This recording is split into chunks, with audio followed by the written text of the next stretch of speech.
It was smooth, hard, cold, and white. I called it my porcelain punisher, and I was intimately familiar with it.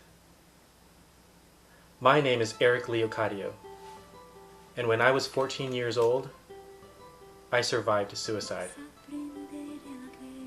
I felt like an outcast. I remember having same-sex attractions as early as 3rd grade. I was gay, and I knew it. I knew other boys my age liked girls, and that's what I was supposed to do, and that's how I was supposed to be. But I still crushed on the boys. I couldn't tell anybody because I knew that I would be made fun of. I didn't want to be teased for being gay. I felt like an outcast. I also wasn't comfortable in my own skin, being Asian. I'm Filipino. And when I was in 7th grade, I remember walking down the street and a white truck drove by with some guys yelling out some racial slurs. Chink, chink, chink. And I looked around and I realized that they were yelling at me.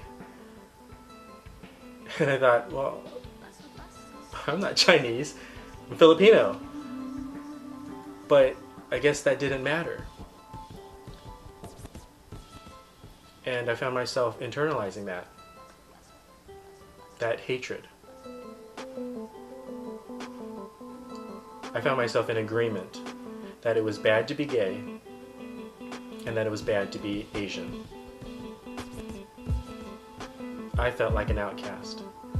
And I felt like I didn't fit anywhere.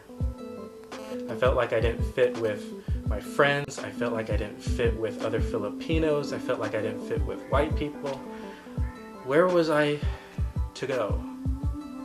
I just felt like I didn't fit.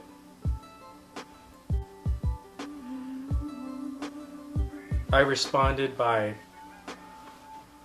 hiding in a kind of a closet. You know, that closet, that place of safety, away from anyone that could harm me, reject me, attack me.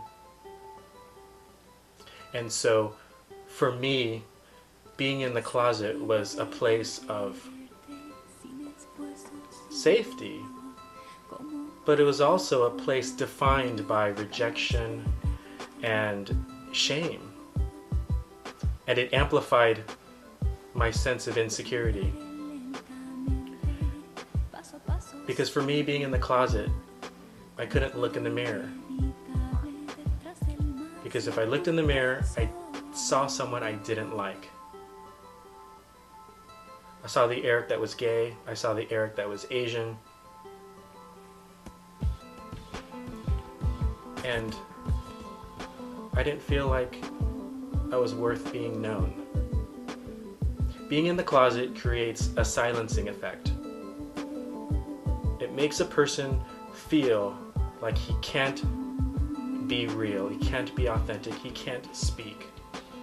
And for me, I felt silenced in the closet.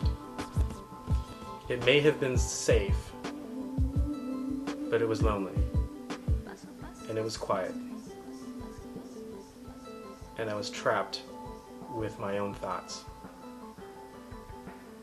So, I wanted to die. I was tired of being gay. I was tired of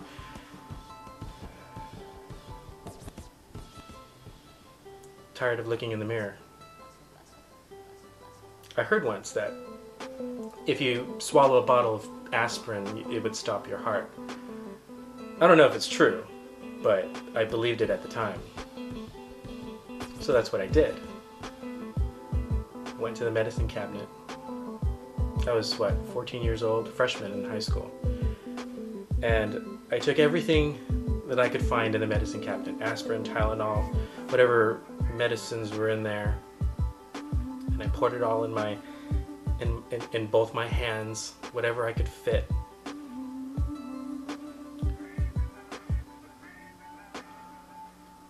And I began to swallow every pill. And when I got it all down, I drank some water to wash it down, because I wanted to make sure that it was all done. And I felt ready. I felt ready. My family, we grew up Catholic. We were non-practicing Catholics, but we had a rosary, so I put a rosary around my neck and I went to bed. And I fell asleep. 3 hours later, I woke up. And it was as if something carried me to the toilet. And when I got to the toilet and I felt the rim of the toilet bowl, and all I could feel was this upsurge in my stomach. And I felt it all come up and out of me, and I tasted the bile and the medicine and the whatever was left over, and I vomited for several minutes, and it sucked and it hurt and I was in pain. And so I crawled back to bed and I went back to sleep, hoping that it was finished. I woke up an hour later and I ran to the toilet and vomited again. Felt every bit of it come out. I thought it all came out the first time. But I felt and I tasted the medicine and I tasted the bile, and I remember feeling horrible as I threw it all up. And when I felt like I was done, I crawled back to bed, went back to sleep, woke up again an hour later, and the same thing, vomited everything out, crawled back to bed whimpering, and the same thing happened over and over and over and over for about 8 hours. It sucked. I tried to kill myself and I survived. That sucked. I was in agony. But I remember feeling, I know what it's like to feel like I didn't matter. I didn't feel like I mattered enough to be around. So I tried to give up. I didn't like this gay person. I didn't like this gay Filipino. And so I tried to cut him out. I realized, after I had this session with my porcelain punisher, I realized after I survived that God wasn't done with me. I didn't know why I lived, but I did know that He wasn't done. I felt like an outcast. I didn't feel like I fit in. I didn't feel like anyone knew me. I didn't feel like I was worth being known. I felt like I didn't matter.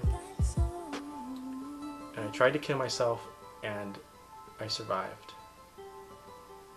For some reason. When I look back on it, I realize